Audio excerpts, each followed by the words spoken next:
Hello friends, welcome to class series. You are watching Sheila Seven. ఈసారి ఎప్పుడు మనం comedy ఫన్నే కాకుండా స్టడీ పరంగా కూడా వీడియో చేద్దాం అనేది అనిపించింది. ఈ సమ్మర్ హాలిడేస్లో అందరూ గేమింగ్ అలా ఏం చేయకుండా నెక్స్ట్ క్లాస్కి ప్రిపేర్ అవుతూ ఉంటే మంచిది కదా, అందుకని బాగా డిసిషన్ అయితే తీసుకున్నాం.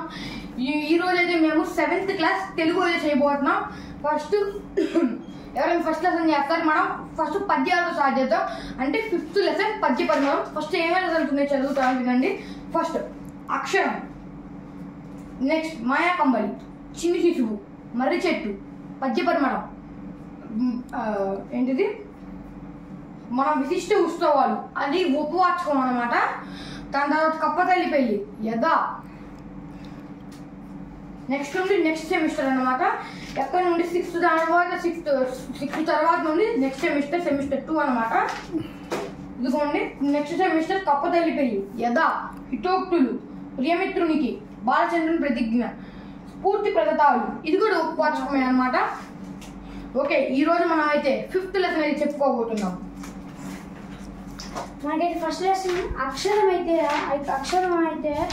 అమ్మ యొక్క గొప్పతనం గురించి చెప్తారనమాట. సెకండ్ లెసన్ ఏదైతే మాయా కంబలి అంటే అదొక కథలాగా. తర్వాత థర్డ్ లెసన్ ఏదైతే ఉందో అదైతే చిన్ని శిశువు అయితే బాలకృష్ణుడు చిన్ని కృష్ణుడు గురించి చెప్పే ఒక లెసన్ అనమాట. మర్రి చెట్టు అంటే ఒకవేళ మర్రి చెట్టు కనుక ప్రాణాలతో ఉంటే, అదే ఒకవేళ గ్రామాల్లో ఉండే మర్రి చెట్టు ప్రాణాలతో మాట్లాడగలిగితే దాని ఫీలింగ్స్, మనోభావాలు ఎలా ఉంటాయో ఇది ఈ లెసన్ చెప్పిద్ది. పక్షులకి చెట్లకి ప్రాణం ఉంటే అవి ఎలా రెస్పాండ్ అయ్యాయి మనం చేసిన పిల్లలకంటే చెట్లను నరకడం, ఫోన్ అనే ఒక థింగ్ యూజ్ చేసి రేడియో పనిచేస్తున్నాం. దాంతో పక్షులు ఉండలేకపోతున్నాయి కదా, దాని మీద అవి ఎలా రియాక్ట్ అవుతాయి అని అయితే చెప్తుంది అనమాట బంతి చెట్టు అనే లెసన్.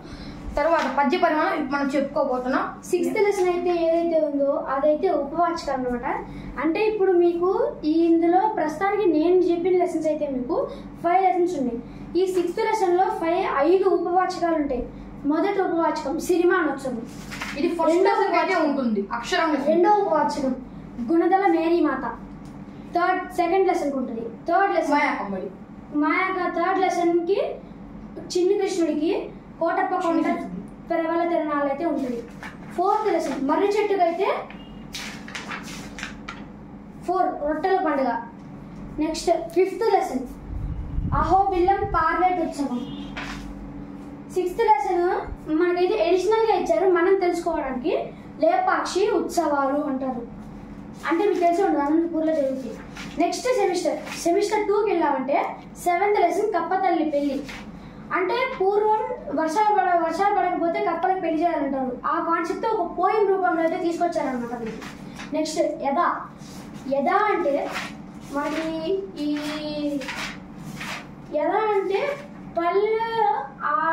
ఐలాండ్లో ఆది మానవులు ఉంటారు కదా, ఆది మానవులు ఫారెస్ట్లో ట్రైబల్స్ ఉంటారు కదా, వాళ్ళల్లో ఒక పోలమ్మ అనే ఒక జీవన మహిళ కథ ఇది. నెక్స్ట్ లెసన్ ఏదైతే ఉందంటే రియల్ కథ మనం చెప్పలేము. నెక్స్ట్ లెసన్ హితోక్తులు కూడా పద్యపరంగా లాగే, కానీ హితోక్తులు దానికంటే నీతి పరంగా మంచిగా మాట్లాడడానికి చెప్పడానికి బాగుంటాయి. దీన్ని అయితే రాసింది శ్రీ రాళ్ళపల్లి అనంతకృష్ణ శర్మ గారు. చాలా బాగుంటాయి. నెక్స్ట్ లెసన్ ఏదైతే ఉందంటే ప్రియమిత్రుడికి, ఇదొక లేఖ. ఒక మిత్రుడు ఇంకో మిత్రుడికి రాసే లేఖ ఇది ప్రియమిత్రుడికి. నెక్స్ట్ లాస్ట్ లెసన్ బాలచంద్రుడి ప్రతిజ్ఞ. పూర్వం మీకు తెలిసిందే బాలచంద్రుడు ఉండేవాడు, మీకు తెలుసో తెలియదు కానీ బాలచంద్రుడు అనే ఒకడు ఉండేవాడు. అతను అర్జునుడి కొడుకైన అర్జునుడి కొడుకు పేరు అభిమన్యుడు వలె బాలచంద్రుడు కూడా అభిమన్యుడి కథలాగే ఉంటుంది, కొంచెం తేడా. దీని తర్వాత కూడా సేమ్ ఉపవాచకాలు ఉన్నాయి. ఆ ఉపవాచకాలు ఏంటంటే స్ఫూర్తి ప్రదాతలు, అంటే రియల్ లైఫ్లో రియల్గా మనుషులకు హెల్ప్ చేసిన వాళ్ళు.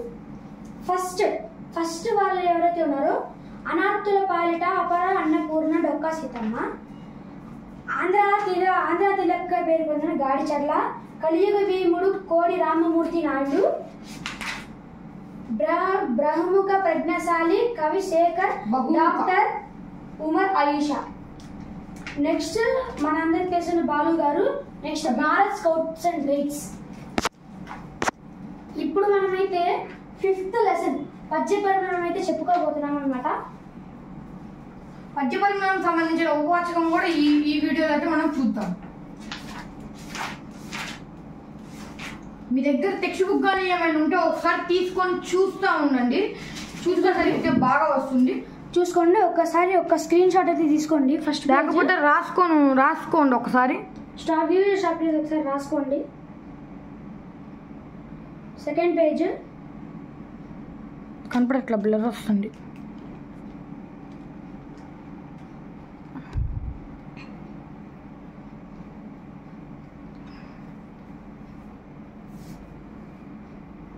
ఫోన్లో అయితే బ్లర్ వస్తుంది అనుకుంటా, మీకు సరిగ్గా వచ్చినప్పుడు చూసుకోండి. ఓకే, నెక్స్ట్ క్షమగలిగిన సిరిగలుగును, క్షమగలిగిన వాణి గలుగు సౌఖ్యములెల్లను, క్షమగలుగ దోన గలుగును, క్షమగలిగిన మెచ్చు శౌరీ సదయుడు తండ్రి. ఆంధ్ర మహాభాగవతాన్ని రాసిన కవి ఎవరంటే మన పోతన. ఈ కవులో ఒక్కొక్కరు ఏం రాశారా అయితే ఉన్నాయి అన్నమాట. ఇవైతే గుర్తుపెట్టుకోవడం కొంచెం కష్టం ఉంటుంది, కన్ఫ్యూజ్గా ఉంటుంది. దీన్ని నేను మీకు గుర్తుపెట్టుకునేలాగా ఒక పసిల్లా చెప్తాను. ఫస్ట్ ఇవన్నీ అయిపోయినా చూద్దాం. దీనైతే అంటే పద్యాలు చదువుతారు కదా, నాటకాలు చదివేటప్పుడు దాన్ని ఎలా చదవాలో మనైతే మీరు నేర్పిస్తారు. క్షమగలిగిన సిరి గలుగును, క్షమగలిగిన వాణి గలుగును, క్షమగలిగిన దోన గలుగును, క్షమగలిగిన మెచ్చు సౌరి సదయుడు తండ్రి. అలాగే చదవాలన్నమాట. ఇందులో అయితే క్షమ అంటే ఏంటంటే, క్షమ అంటే మీకు కనిపిస్తుందో లేదో, నా రైటింగ్ ఇంప్రూవ్ చేసుకుంటాను నెక్స్ట్ క్లాస్కి. క్షమ అంటే ఇక్కడ అర్థం ఏం వస్తుందంటే ఓర్పు. క్షమ అంటే ఓర్పు. గుర్తుపెట్టుకోండి, ఇందులో మెయిన్ పళ్ళు పైన ఇదైతే మీరు ఖచ్చితంగా గుర్తుపెట్టుకోవాలన్నమాట. సెకండ్ ధనమే మైత్రిని తెచ్చును, ధనమే తెచ్చును, ధనమే సబలన్ ఘనతను తెచ్చును, నెంతటి గుణముల కుప్పలకు వైన కూవల చెన్న అనేది అన్నమాట. గువ్వల చెన్న శతకం అనమాట. గువ్వల చెన్న గారు దీని అయితే రాశారనమాట. సెకండ్ పోయం అయితే ఒక్క నిమిషం స్టాప్ చేయండి. ఫస్ట్ పోయం అర్థం ఏంటంటే, క్షమ కలిగిన సిరి కలుగును, ఓర్పు కలిగి ఉంటే సంపద కలుగుతుంది. సిరి అంటే చూసుకోండి, సిరి అంటే సంపద, డబ్బు. సెకండ్ స్టాండ్ క్షమ కలిగిన వాణి గలుగును. క్షమ కలిగిన వాణి గలుగును అంటే ఇక్కడ అర్థమేం వస్తుంది? వాణి అంటే బుద్ధి, అంటే స్టడీ, తెలివి. క్షమ ఓర్పు కలిగి ఉంటే విద్య అబ్బుతుంది. నీకు ఓర్పు లేదంటే చదువు రాదు. మళ్ళీ కానీ నీకు అర్థం కాదు. థర్డ్ పాయింట్ వాణి. క్షమ గలుగును దోన గలుగును. వాణి అంటే విద్య. దోన గలుగును అంటే ఈ ప్రపంచంలో ఉన్న అన్ని సుఖములు కలుగుతాయి అని అర్థం వస్తుంది. క్షమ కలిగిన మెచ్చు సౌరి సదయుడు తండ్రి. క్షమ కలిగిన మెచ్చు సౌరి అంటే దయామయుడైన శ్రీహరి, అంటే శ్రీకృష్ణుడు కూడా మిమ్మల్ని చూసి మెచ్చుకుంటాడు అని అర్థం. ఓకే, మనకి సెకండ్ పోయంలోకి వెళ్తే, ధనమే మైత్రిని తెచ్చును, ధనమే వైరము తెచ్చును, ధనమే సబలన్ ఘనతను తెచ్చును, నెంతటి గుణముల కుప్పలకు వైన గువ్వల చెన్న. ఈ శతకం పేరేంటి? గువ్వల చెన్న శతకం. మనకి ఇందులో ఫస్ట్ స్టాండ్ చూసుకుంటే, ధనమే మైత్రిని తెచ్చును. ధనమే, డబ్బే మనకి స్నేహాన్ని పెంచుతుంది. ధనమే వైరము తెచ్చును. ధనమే మనకి శత్రుత్వాన్ని తెచ్చిపెడుతుంది. ధనమే సబలం ఘనతని తెచ్చు. ధనమే సభలలో గొప్పతనాన్ని చెప్పు. ఆర్గ్యుమెంట్ కాదు. స్టార్టెడ్. ఓకే, నెక్స్ట్ స్టాండ్ ఏదైతే ఉందంటే ధనమే సబలం ఘనతని తెచ్చు. సభ అంటే బయటికి వెళ్ళినప్పుడు జనాలలో, మీరు ఎక్కడికైనా బయట తిరుగుతూ ఉన్నప్పుడు జనాలలో మీకు అంటూ ఒక గౌరవం ఉంటుంది. అది ధనమే తెచ్చిపెడుతుంది. అంటే అదే తెచ్చిదని కాదు, వేరే కూడా ఉన్నాయి. నెంతటి గుణముల కుప్పల కువైన గువ్వల చెన్న అంటే అర్థం ఇలా ఎన్నో గుణాలకి. మనకి ఇక్కడ ఇచ్చింది 3 గుణాలే కదా. సబలం ఘనతను తెచ్చును, ఘనతను తెచ్చిద్ది. మైత్రిని పెంచిద్ది. వైరాన్ని తెచ్చిపెడుతుంది. ఇట్లా ఎన్నో గుణాలకు ధనమే కారణం అవుతుంది అని చెప్పేసి ఈ పోయం అయితే ఎక్స్ప్లెయిన్ చేస్తాను అనమాట. వీటిలో మీనింగ్స్ అయితే చూద్దాం. మైత్రి అంటే స్నేహం. రాయండి.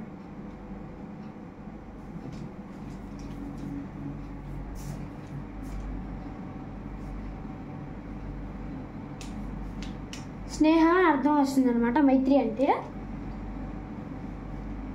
రాసుకోండి, పనికి రాసుకొని మీరు చదువుకోవాలి తర్వాత. అలా మేము టెస్టులో పెడతాం.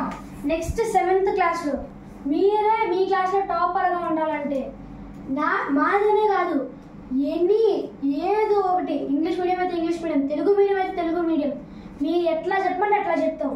వేరే యూట్యూబ్ ఛానల్కి వెళ్ళినా పర్లేదు, మీరు బాగా చదువుకుంటే మీ క్లాస్లో మీరే ఫస్ట్ వస్తారు. మైత్రి అంటే స్నేహం అని అర్థం వస్తుంది. సెకండ్, వైరము తెచ్చును. వైరం అంటే శత్రుత్వం. Okay, continue. వైరం అంటే శత్రుత్వం అని అర్థం వస్తుంది.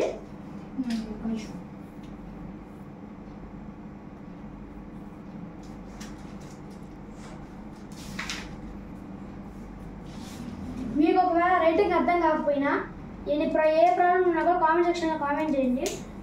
ఏ డౌట్ ఉన్నప్పటికీ చేయండి. ఈ నెక్స్ట్ వీక్ సండే మీ డౌట్స్ క్లారిఫై చేస్తాం. ఏ సబ్జెక్ట్ అయినా కూడా, ఎనీ సబ్జెక్ట్. ఖచ్చితంగా ట్యూషన్ చేయాలి చెప్పించుకుంటున్నా. మీరు ఒకవేళ డౌట్స్ ఉన్నాయి అందులో కామెంట్ చేస్తే మేము ఖచ్చితంగా వాటిని క్లారిఫై చేస్తాం. నెక్స్ట్ వీక్ నుండి మనం అయితే రూల్స్ పడ్డాం. ఏంటంటే మొత్తం వారంలో ఎన్ని రోజులు ఉంటాయి? 7 రోజులు. ఎన్ని సబ్జెక్ట్స్ ఉంటాయి? 7. మనం వారంలో ఒక్కొక్క రోజు ఒక్కొక్క సబ్జెక్ట్ అయితే చెప్పుకుందాము. మరి ఏమన్నా ఖాళీ లీజర్ పీరియడ్ దొరికితే లైవ్ పెడతాను. అప్పుడు లైవ్గా మీ డౌట్స్ అయితే క్లారిఫై చేసుకోవచ్చు. నెక్స్ట్ మీ నెక్స్ట్ 3rd పోయంలోకి వెళ్దాం. ఇవన్నీ ఫస్ట్, సెకండ్, 3rd పోయం. వృద్ధ జన సేవ చేసిన బుద్ధి విశేషజ్ఞులను భూత చరితడు సధర్మశాలి అని బుధులిద్దడు పొగదడు ప్రేమ యసంగ కుమార. వృద్ధ జన సేవ చేసిన బుద్ధి విశేషజ్ఞుడనుచు భూత చరితడు. ఇక్కడ మీరైతే చూసుకోవచ్చు, భూతాకి చరితడునికి డిఫరెన్స్ అంటే వేరుంది. విశేషజ్ఞుడు అనొచ్చు, దాంట్లోనే ఉంది భూత చరితడు. అయినప్పటికీ విశేషజ్ఞుడు అనొచ్చు, భూత చరితడు సధర్మశాలి అని బుధులిద్దరు బొగడెదరు ప్రేమ యసంగ కుమార. దీని అయితే కుమార శతకం అయితే రాశారు. కుమార శతకం సంబంధించింది. కుమార శతకాన్ని రాసింది ఎవరు? పక్కి చెప్పాల నరసయ్య గారు. వృద్ధ అంటే ఏంటిది? అంటే ఓల్డ్ పీపుల్, అంటే మన గ్రాండ్ ఫాదర్స్ ఉంటారు కదా, వాళ్ళు వృద్ధులు అంటారు. వృద్ధ జనసేన రాయి మీనింగ్. ఫస్ట్ పోయం కన్ఫ్యూజ్ అవ్వకండి. ఇది ఫస్ట్ పోయం, సెకండ్ పోయం, ఇప్పుడు రాస్తుంది 3rd పోయం అనమాట. పేజ్ నెంబర్ ఏంటి? పేజ్ నెంబర్ 48 to 49 చూసుకోండి.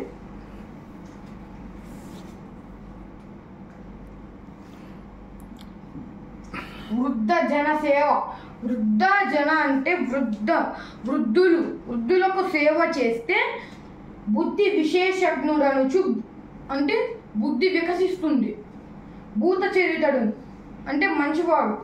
సధర్మశాలి అని బుధులిద్దరు బొగడెదరు ప్రేమ యసంగ కుమార అంటే మంచి సధర్మశాలి, ధర్మం వైపు నిల్చుంటాడు.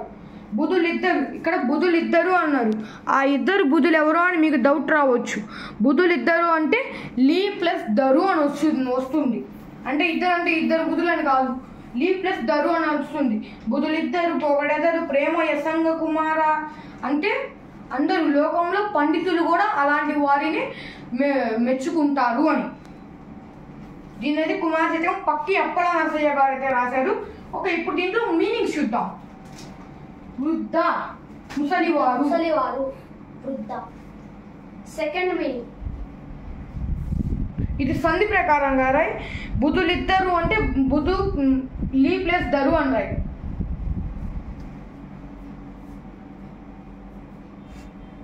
బుధులిద్దరు అంటే బుధులు ప్లస్ ఇద్దరు అదనమాట సంధి. అంటే ఇద్దరు బుద్ధులు అని కాదు, బుధులు ప్లస్ ఇద్దరు.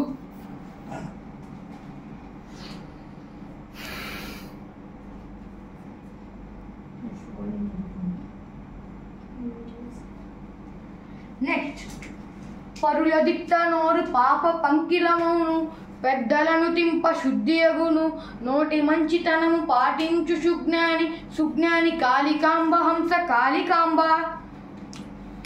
పరుల దిట్ట నోరు అంటే పరులను నిందించే నోరు. దిట్ట అంటే తిట్టడం, అంటే మీరు పక్కన వాళ్ళని తిడతా ఉన్నారనుకోండి.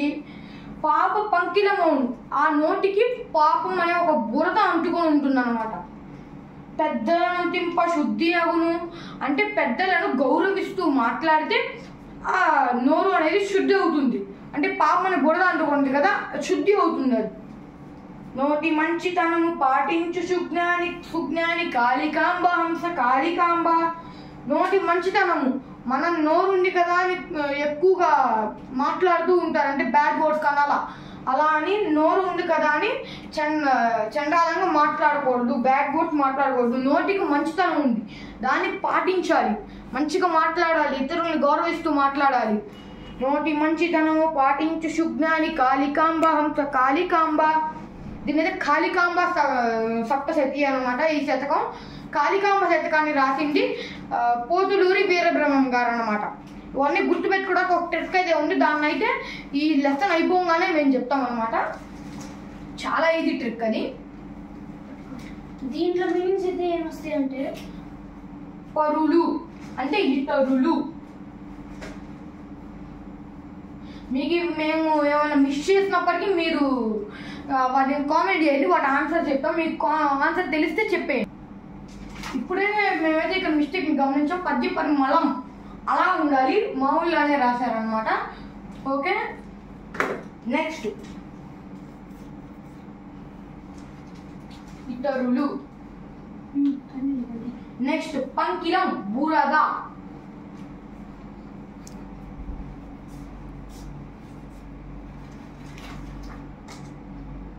మీకు రైటింగ్ అర్థం కాకపోవచ్చు, మీరు నేను ప్రొనౌన్స్ చేస్తాను కదా, దాన్ని రాసుకోండి. రైటింగ్ ఇంప్రూవ్ చేసుకోవడానికి ట్రై చేస్తాం. నెక్స్ట్ బురద. నెక్స్ట్ శుద్ధి.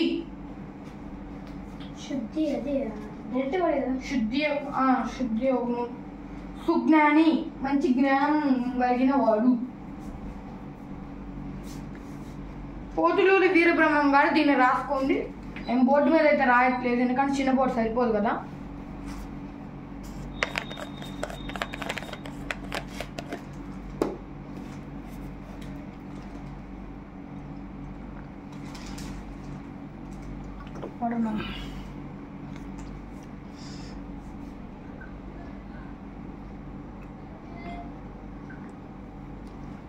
ఎండాకాలం అయితే వాటర్ తాగుతూనే ఉండాలి, ఫ్రిడ్జ్లో కానీ మామూలుగా కానీ తాగాలి వాటరు, లేకపోతే డిహైడ్రేషన్ అయింది. ఓకే, నెక్స్ట్ ఫిఫ్త్ పోయం మీద చదువుదాం. సత్యమే యశముకు మూలము, సత్యమే భవమోహ పాస సంస్కృతి బాపున్, సత్యమే శీలము నిలుపును, సత్యముతో నిత్యము చాలదు నగజ. సత్యమే యశముకు మూలము. దీని అయితే నగజా శతకం అంటే చుక్కకోటి వీరభద్రమ్మ గారు అయితే రాశారు. నగజ సత్యమే. నగజ అంటే పార్వతి అనమాట. యశముకు మూలం. యశము అంటే కీర్తి. సత్యమే యశముకు మూలం, సత్యమే భవమోహ పాస సంస్కృతి బాపుడు అంటే సత్యం కోరికలను భవబంధాలను నశింపజేస్తుంది. అంటే కోరికలు మనం ఒక కోరిక అనుకుంటాం, ఆ కోరిక మనకు తీరకపోతే ఈ బాధపడుతూ ఉంటాం. అలా ఉండకుండా వాటిని నశింపజేస్తూ ఉంటుంది. నెక్స్ట్, సత్యమే శీలము నిలుపును. శీలం అంటే మనకి ఇక్కడ శీలం అంటే మన ఆత్మ అంటే మన ఇన్నర్ ఫీలింగ్స్ నిలుపుతుంది. గౌరవం. సత్యముతో నెత్తి వ్రతము చాలదు నగజ. సత్యముతో ఏ వ్రతము కూడా చాలదు. సత్యముతో నువ్వు సత్యము కంటే ఏ పూజ, పెద్ద పూజ లేదు. ఏం చేసినా, ఎంత పెద్ద పూజ చేసినావు, సత్యం కంటే మంచి పూజ ఉండదు. నగజ అంటే ఇక్కడ ఈ సీతాదేవి కాదు, పార్వతీదేవి. నగజ అంటే పార్వతీదేవికి ఉన్న పేరుల్లో మరొక పేరు అన్నమాట నగజరాయ్. తెలుగు పాటలు చెప్తాను ఇంకంతా నగజ ఒకటే. స్టార్ట్ చేసావా?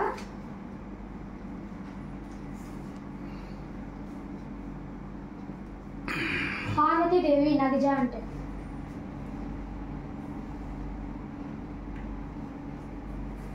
ఓకే. నెక్స్ట్ పోయమ్స్ అయితే పార్ట్ 2 లో అయితే కలుద్దాం అన్నమాట. బట్ ఈ వీడియో చాలా లెంత్ అయిపోయింది. మేము ఏమైనా తప్పులు చేస్తుంటే, తప్పుగా రాసుంటే సారీ.